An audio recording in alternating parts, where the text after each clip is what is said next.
Alors, bonjour tout le monde, bienvenue à cette toute nouvelle édition de Tout le monde en PAX sur la page Facebook de PAX Nouvelles. J'espère que vous allez bien par cette belle journée ensoleillée, à tout le moins au Québec, il fait beau. On aura l'occasion de voir quelle température s'il fait chaud du côté de la Jamaïque, de Cuba et de la République dominicaine. On aura l'occasion dans quelques instants de parler avec nos trois invités de justement l'état de la situation au niveau des destinations soleil dans le contexte de la COVID-19 et dans le contexte d'un déconfinement, d'une reprise progressive.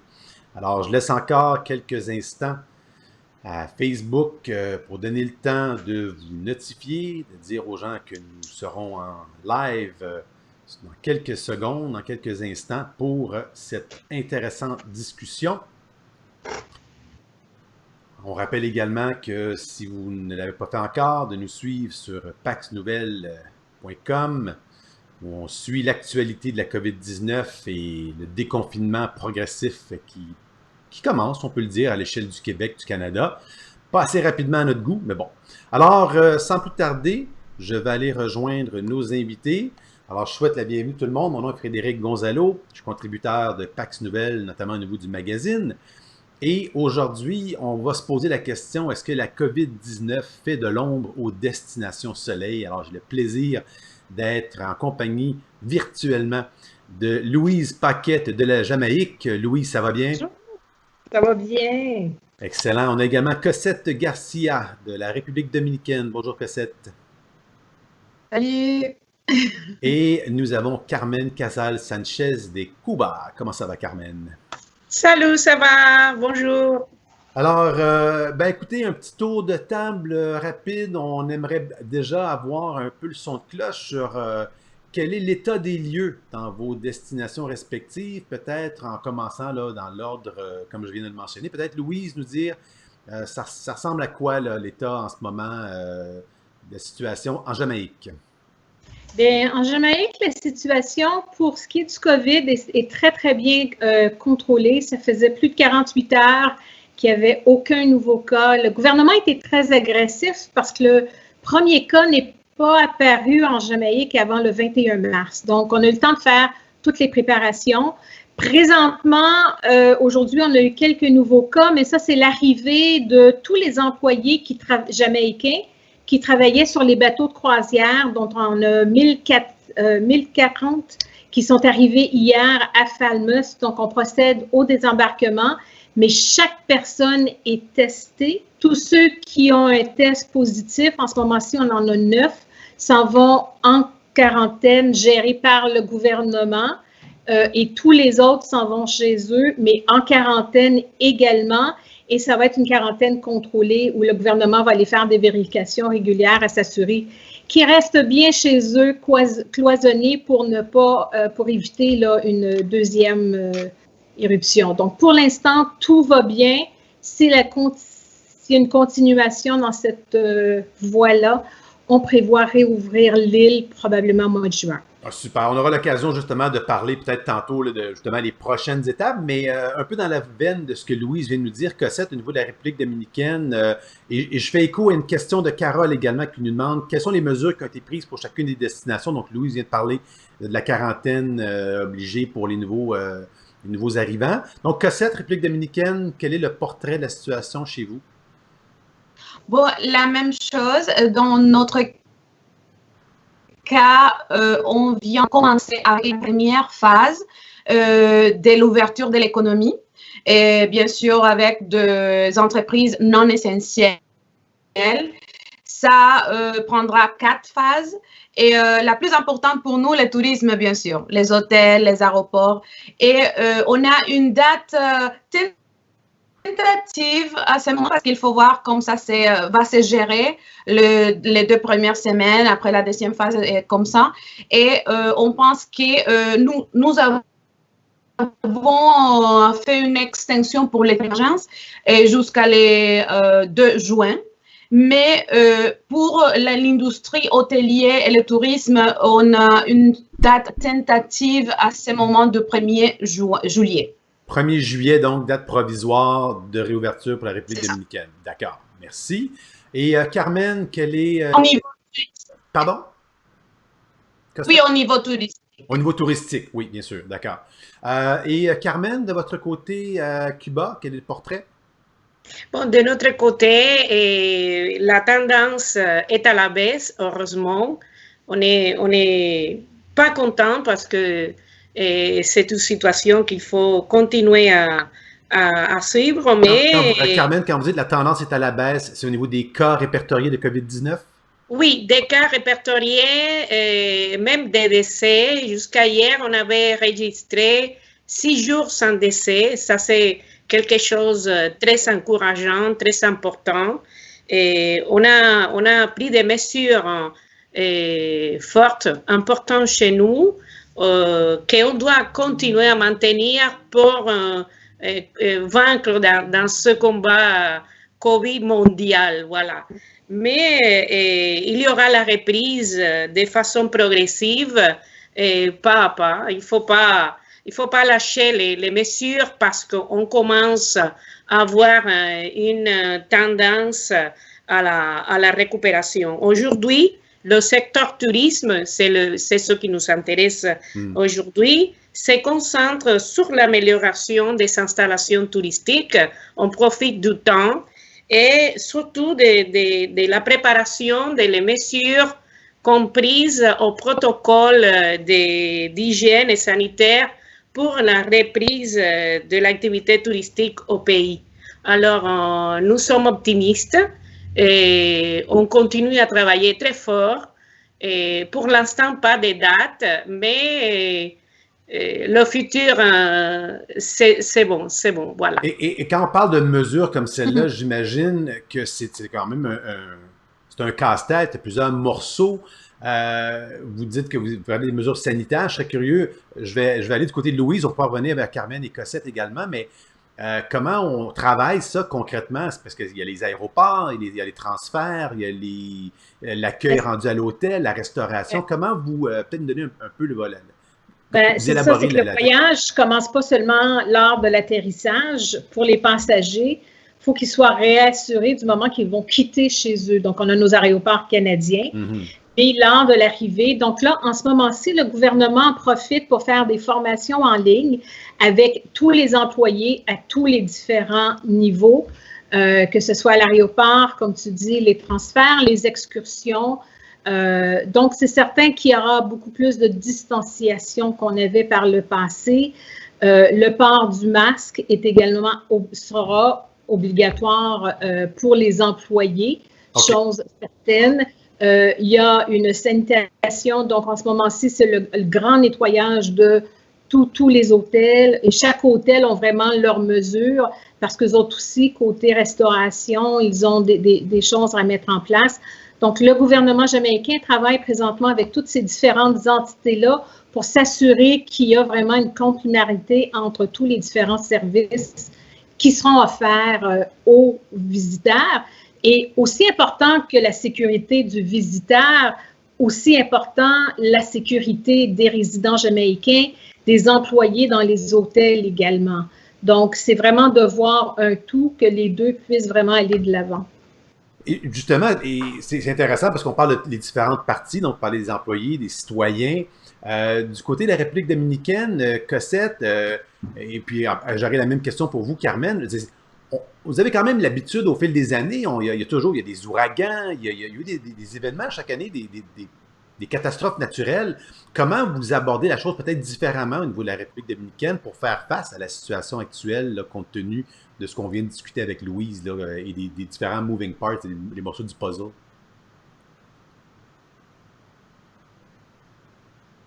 Cossette, la question est pour vous. Dans ces cas, ce sont deux choses différentes.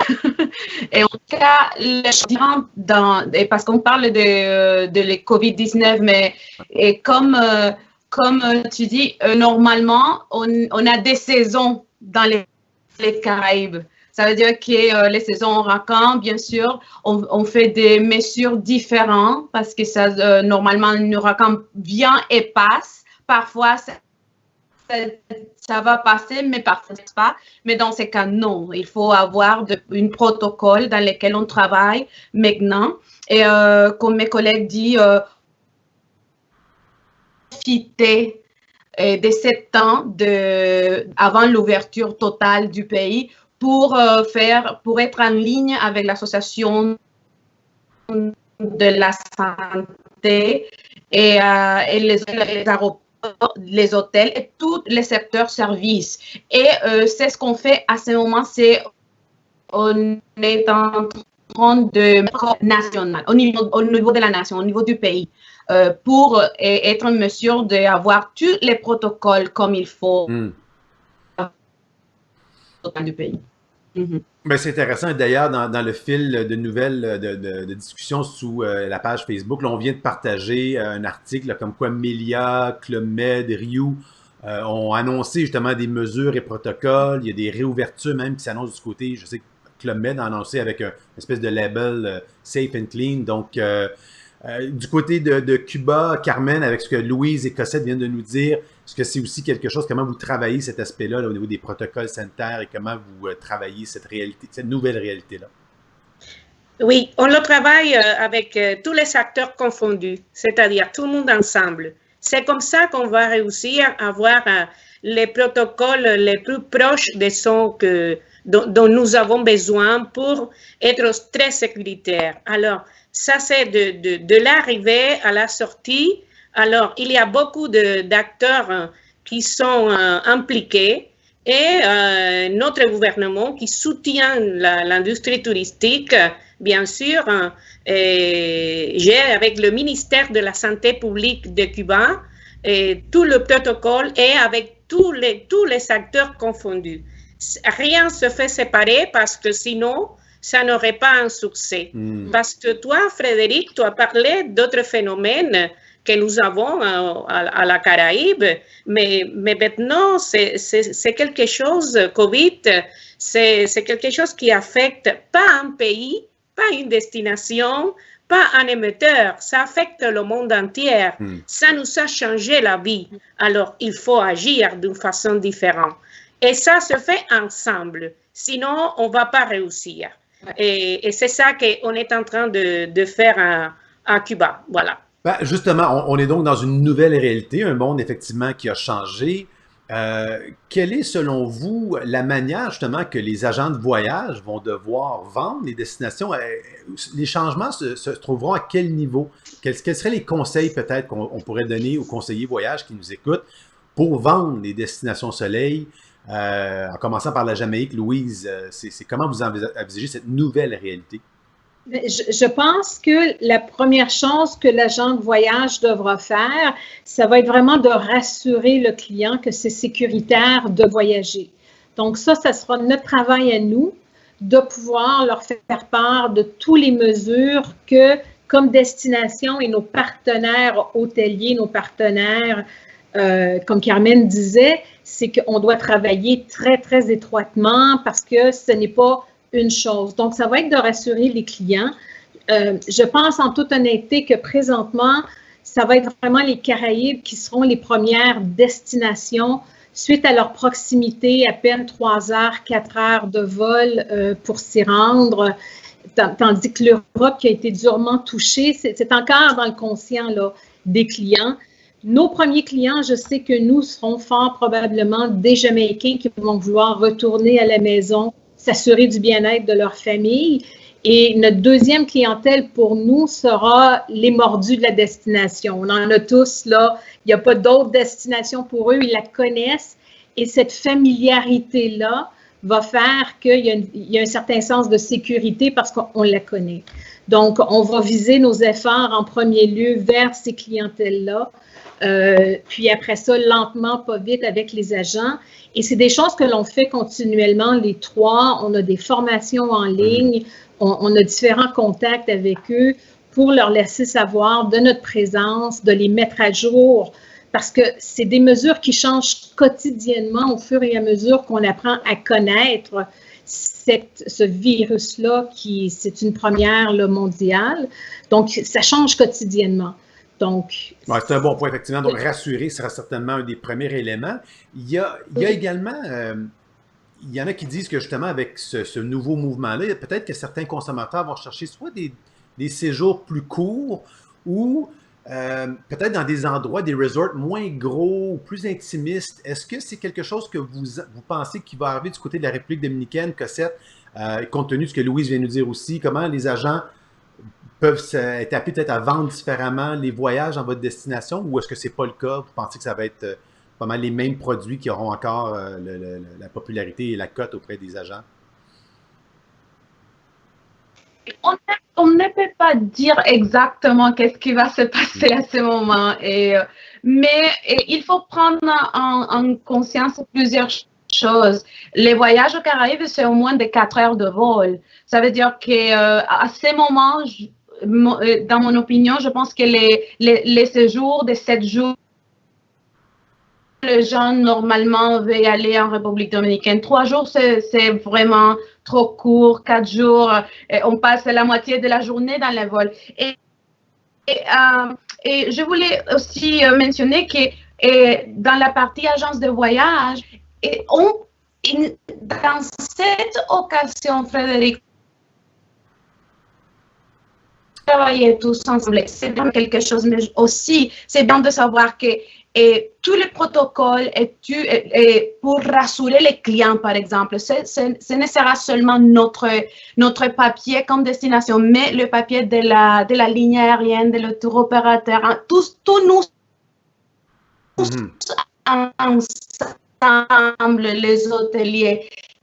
Et nous avons tous des chaînes des hôtels des chaînes des hôtels très importantes. Et tout le monde est en train de mettre les protocoles pour faire un voyage, comme je viens de dire. Mais je parle des agences de voyage que nous sommes en train de travailler tous ensemble. L'ensemble de l'entreprise touristique, ligne aérienne, la destination, les hôteliers. Oui, et d'ailleurs, on a publié là, dans le feed, là, encore sur la page, on a mis les protocoles qui ont été mis de l'avant, un article là, qui était paru sur le site de PAX Nouvelles. Donc, on est allé mettre justement les protocoles mis en place par la République dominicaine qui effectivement font écho à ce qu'évoquaient aussi Louise et Carmen. Vous mentionnez un truc intéressant, Cossette, et Louise l'a mentionné aussi au niveau de l'accessibilité ou le fait que c'est quand même pas très loin. Dans un contexte où les États-Unis, la frontière est fermée pour encore au moins jusqu'au 21 juin et il y a des rumeurs que ce soit encore peut-être un peu même repoussé. Est-ce que justement, ce n'est pas un avantage pour une destination comme Cuba où il y a beaucoup de vols directs là, entre le Québec, le Canada et la destination? Carmen, est-ce que c'est quelque chose sur lequel on pensait qu'il y aura une opportunité peut-être à saisir au niveau du marché canadien qui va vouloir voyager encore plus justement des destinations avec des vols directs vers la vôtre? Bon, je pense tout d'abord ratifier ce que vient de dire Louise et ma collègue Cossette. De la même façon qu'on travaille à destination ensemble, on travaille et on va continuer à travailler ici, sur place, avec tous les acteurs, vous inclus, vous êtes très importants, pour bien communiquer, pour bien faire connaître aux agents qui vendent, aux consommateurs, ce qu'ils vont trouver de qu'il arrive. Quant à l'opportunité en relation à la fermeture des frontières aux États-Unis, comme tout le monde connaît, le gouvernement des États-Unis interdit à sa population d'aller en tant que touriste à Cuba comme vous les Canadiens. Alors, de ce point de vue, on va recevoir les Canadiens. On est sûr et certain que nous les saurons. Les agents de voyage auront les outils et les informations pour expliquer à ses clients ce qu'ils peuvent trouver en arrivant à Cuba, une destination très prise des Canadiens, dont des Québécois aussi, qui ont été les premiers touristes qui ont débarqué à Cuba aux années 70, imaginez-vous. Alors, on espère toujours les savoir. Alors, les informations, être informés, et avoir les protocoles, ils les auront, et travailler ensemble, comme je vous ai dit, à destination et ici, sur place, ça sera le succès. nous avons tous les pays de la Caraïbe. Moi, je pense que nous avons une très bonne opportunité de reprendre le tourisme une fois les frontières soient ouvertes. Voilà. Oui, tout à fait. Maintenant, la question, effectivement, l'opportunité est là, mais à quel prix? Et une des questions qui se pose, c'est est-ce que les voyages risquent d'augmenter au niveau tarifaire, ne serait-ce qu'au niveau de la portion aérienne, mais aussi dans les hôtels, si on a moins de capacité afin de respecter des normes de distanciation sociale. Louise, quelle est votre opinion là-dessus? Est-ce que vous avez des échos déjà à ce niveau-là?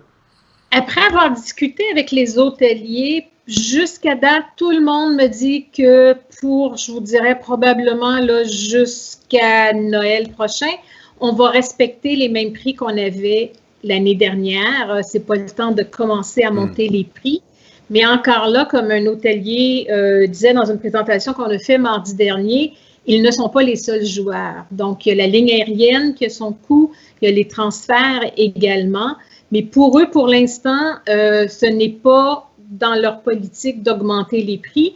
On verra l'année dernière parce que c'est certain qu'il y a un coût. Je sais que nous, plusieurs des hôteliers en Jamaïque ont continué à payer partiellement un salaire à leurs employés pour leur permettre de survivre et de s'assurer qu'ils reviennent parce que ce sont des gens d'expérience qui connaissent le produit et la façon que ces hôteliers-là opèrent. Donc, on va voir l'hiver prochain vraiment là, qu'est-ce que ça nous donnera. Mais est-ce qu'on pense qu'à l'inverse, justement, il y aurait peut-être des offensives tarifaires qui vont inciter encore plus à voyager?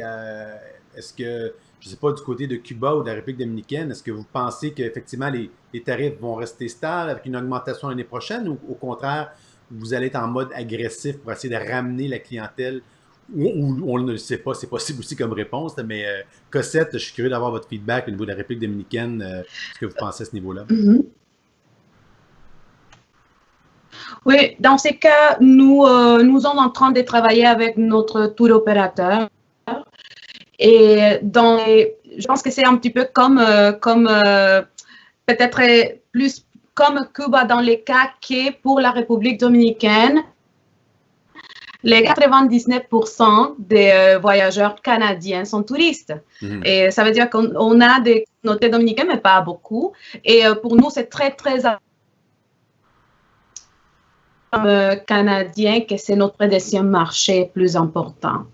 Et pour ça, c'est un petit peu difficile de répondre dans ces cas, savoir si on va augmenter ou non. Ou ça va rester vraiment, et c'est un petit peu difficile à ce moment. Mais c'est ce que je peux dire que comme ministère de Tourisme, nous sommes en train de travailler avec les tour opérateurs et les hôteliers, les trois ensemble, pour voir au-dessus de ces stratégies de marketing, d'opération, tous ensemble. L'idée, ce n'est pas d'augmenter les prix, mais vraiment, il faut, je pense, qu'attendre un petit peu pour savoir. OK, non, tout à fait, ça fait du sens. Et Carmen, je vous pose la même question, mais en même temps, il y a une question que j'ai vu passer là, dans le fil, qui demandait, Nathalie qui nous demandait comment ça va se passer au point de vue du buffet. Donc, c'est une question plus technique, mais je pourrais la poser à Louise et Cossette parce qu'on parlait tantôt des protocoles dans les hôtels.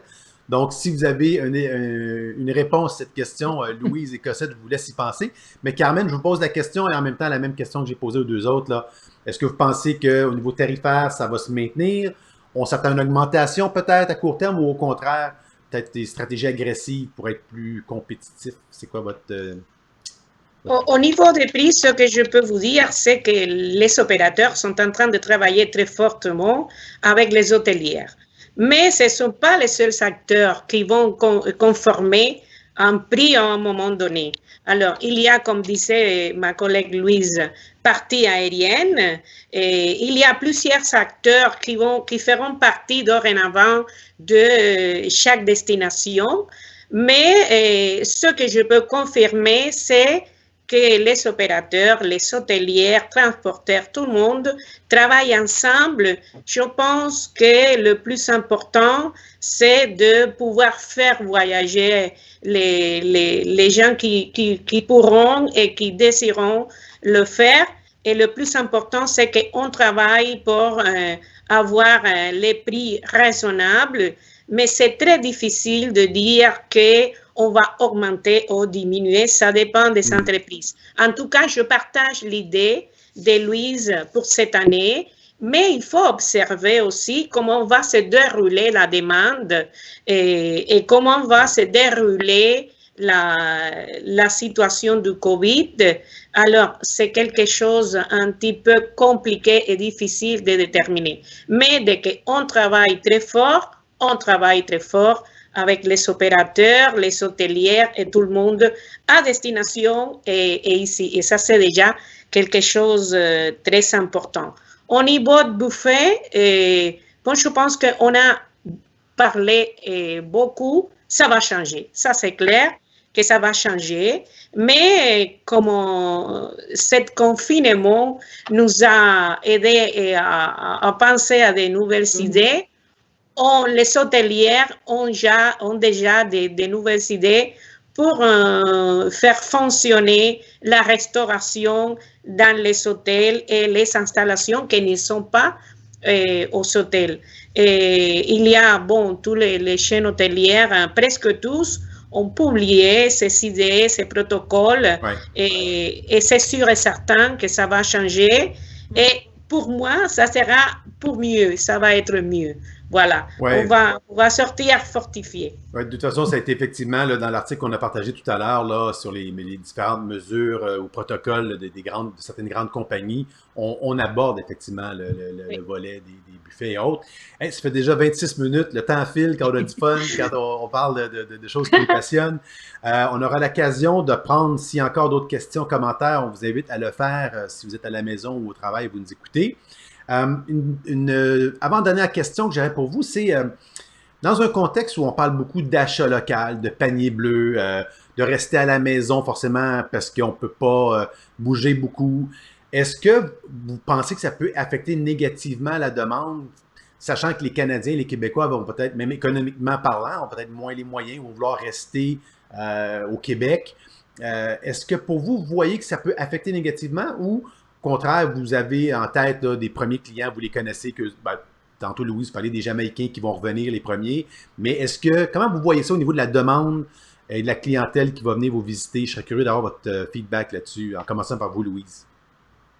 Je pense en toute honnêteté que du moment que chacune de nos destinations vont réouvrir, dépendamment des dates, je ne pense pas qu'il y aura une ruée vers les agences de voyage. Il y en a plusieurs qui ont perdu leurs emplois, donc on doit récupérer de ça. Mais les Québécois adorent voyager. Les destinations Caraïbes, c'est dans leur DNA. Ça fait des années qu'on va aller passer des hivers, l'automne. Depuis quelques années, même, on réalise que nos saisons d'été étaient aussi fortes que nos saisons d'hiver. Alors, je ne pense pas que ça va changer. Ça va revenir, peut-être pas à la même, je veux dire, tous chacun à la même vitesse, mais ça va revenir. Puis comme je disais, pour moi, premier client, les Jamaïcains qui retournent à la maison, mais les deuxièmes, c'est les mordus de la destination. Et ça, j'en ai plusieurs qui me disent que leurs clients n'attendent que de recevoir le oui, la destination est ouverte, parce que là, ça va faire 3, 4, 5 mois qu'ils n'y sont pas allés. Oui, bien, j'ai la même question donc pour Cossette. Et d'ailleurs, il y a une question qui a été posée par Aline qui nous demande, est-ce que la destination Samana restera fermée jusqu'à la fin octobre? Donc peut-être on peut répondre à cette question-là d'abord et ensuite, je ne sais pas d'où, est-ce que c'est une rumeur comme quoi Samana serait fermée jusqu'à la fin octobre? Est-ce que vous avez entendu ça, Cossette? Non, pas du tout. En fait, j'allais dire après lui que la grande majorité des Canadiens qui font de voyages long séjour en République dominicaine vont à la partie nord et nord-est, comme Samana spécifiquement. Okay. Et on pense que il y a des gens qui ont des appartements là-bas, ces petites maisons et tout. Ils vont définitivement retourner. Je m'imagine qu'à ce moment, ils sont désespérés pour avoir l'opportunité de rentrer chez nous. Et la destination comme destination, ce n'est pas fait. C'est dominicaine à l'entier qui a les frontières fermées, terrestres et aériennes dans ce cas. Et on dit, comme je dis au début, on a une date prévue pour le 1er juillet de commencer à ouvrir les frontières, mais notre président a été précis et il a dit qu'il faut voir comme toutes les phases vont passer avant de prendre une décision finale. Mais pour le moment, c'est ce qu'on est en train de faire, c'est de préparer la destination, n'est-ce pas, pour l'arrivée de touristes et pour l'arrivée des Canadiens et jusqu'à, si on espère bien, jusqu'à le 1er juillet dans ces cas. Mais les pays comme Suisse, il y a des trajets qui sont minimums dans ces moments dans les pays, mais c'est les pays complets, c'est pas nécessairement Samana. OK, merci pour la précision. Et puis, c'est parfait. Puis, c'est positif. On est bien content d'entendre qu'il y a une date pour l'instant, 1er juillet. Bien sûr, on comprend que c'est sujet à des confirmations à venir et puis le respect des normes et puis, etc., etc. Mais on est content d'avoir des dates. On aime ça. Surtout les conseillers, ça permet aussi d'avoir un endroit pour nous faire rêver. La fête du Canada en République dominicaine, tiens, pourquoi pas. Et du côté de Cuba, donc Carmen, qui seront les premiers voyageurs qui vont venir selon vous? Et est-ce que vous pensez que, justement, au contraire, dès que les annonces vont être faites, les gens vont se ruer, vont vouloir voyager? Qu'est-ce que vous en pensez à ce niveau-là? Je suis sûre et certain que les Canadiens, dont les Québécois, vont être les premiers à arriver à Cuba. Ça, je suis sûre. Et je me suis maintenue en relation avec la profession et avec les clients, les visiteurs de Cuba, à travers les réseaux sociaux. Et moi, j'ai reçu presque tous les commentaires. C'est on est hâte, nous voulons déjà partir. Alors, c'est sûr et certain que nous le saurons. Et bien sûr, ça va être peu à peu comme la reprise de l'activité. Ça, c'est sûr aussi. Ça dépendra aussi de la quantité de vols à chaque destination et tout cela. Mais pour moi, c'est clair que les Canadiens, dont les Québécois, vont partir dès que soit possible pour eux et dès que nous pourrons ouvrir les frontières chez nous. Voilà. Oui, bien sûr. C'est sûr que même ici, il faut que les frontières canadiennes soient ouvertes pour qu'on puisse voyager. Et puis, bien sûr, on n'a pas de boule de cristal, mais quand même, Carmen, une question qui est pour vous, là, de Frida, qui est une journaliste. Elle demande, est-ce que les Canadiens qui espèrent voyager cette année pour Cuba, il y a encore espoir pour cette année ou selon vous, ça va aller à l'année prochaine? Alors, sans vous avancer trop, vous croyez que ça sera possible en 2020 ou ça va aller l'année prochaine ou vous préférez ne pas répondre? Non, ça sera avant 20, ça c'est sûr. Ouais, excellent. Bon, alors, comme toujours et comme tu as dit, Frédéric, on n'a pas une boule de cristal, mais ça doit être cette année, bien sûr, et pas si loin, pas si loin. C'est parfait, c'est ce que tout le monde veut entendre, on est bien content. Écoutez, ça fait déjà 33 minutes, on a fait un beau tour de sujet, plusieurs questions, commentaires qui ont été répondus. Je vous donne le mot de la fin. Donc, Louise, les quelques mots d'espoir pour les gens qui nous écoutent et sur la part potentielle de votre destination. Courage, on est très présent dans les réseaux sociaux, donc on jase souvent avec tous les différents agents des différentes régions. Je pense que, comme vous le savez, on est avec vous, mais plus important, c'est qu'on est là. Vous avez des questions, il y a quoi que ce soit. Comme je dis toujours, vous voulez juste jaser, donnez-nous un coup de fil. On est opérationnel à 100%. On est ici, puis on est ici avec tout cœur. Puis je tiens à mentionner également que autant des fois que la route, c'était pesant, dans le gros de la saison, mais là, autant que je le manque, puis j'ai hâte de voir tout le monde. Ça serait le fun, un bon roadshow, là. Et, oh oui! Merci, Louise. Et Cossette, de votre côté, le mot de la fin pour la République dominicaine. Cossette? Oh, je pense qu'elle a fait un tour par la Sibérie, elle a gelé. Oui, ben, je vais aller vers vous, Carmen, en attendant. Carmen, donc, du côté de Cuba, le mot de la fin. Oui, je voulais... Ah, je pense que Cossette va commencer. Elle est revenue. Oui, Cossette, vous êtes de retour. Non, je dis qu'on est en train de nous préparer pour accueillir tout le monde là-bas. Et c'est ce que ce serait d'être informé. Par exemple, les agences peuvent visiter notre page web. On a une section spécifique pour le COVID-19 et notre page godominicanpublic.com. Ça leur donnerait mise à jour. Et on est là pour eux et on est vraiment... moi, je voudrais avoir mes agents et tout, mais bon, on est là et virtuellement, on peut continuer à se communiquer et on espère tout le monde en République dominicaine. Hasta pronto. Merci, Cosette. Gracias. Carmen.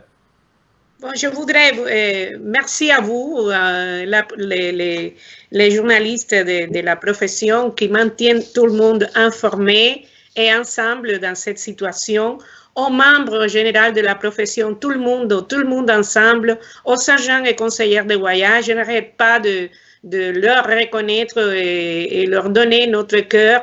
Merci. Et surtout, transmettre la confiance dans notre destination, Cuba, qui a toujours été une destination responsable et accueillante. Et seulement vous dire qu'on attend nombreux nos clients à l'Authentica Cuba. Merci.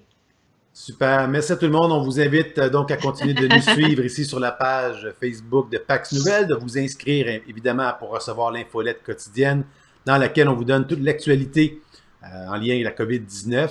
Alors sur ce, mesdames, señoras, Louise, Cosette et Carmen, merci encore pour votre temps aujourd'hui et on va vous souhaiter un bel été, un bon déconfinement, un bon retour à la normale. Merci. Bye bye. Merci à toi, Frédéric, à Pax. Merci, Louise et Cosette. Merci. Au revoir.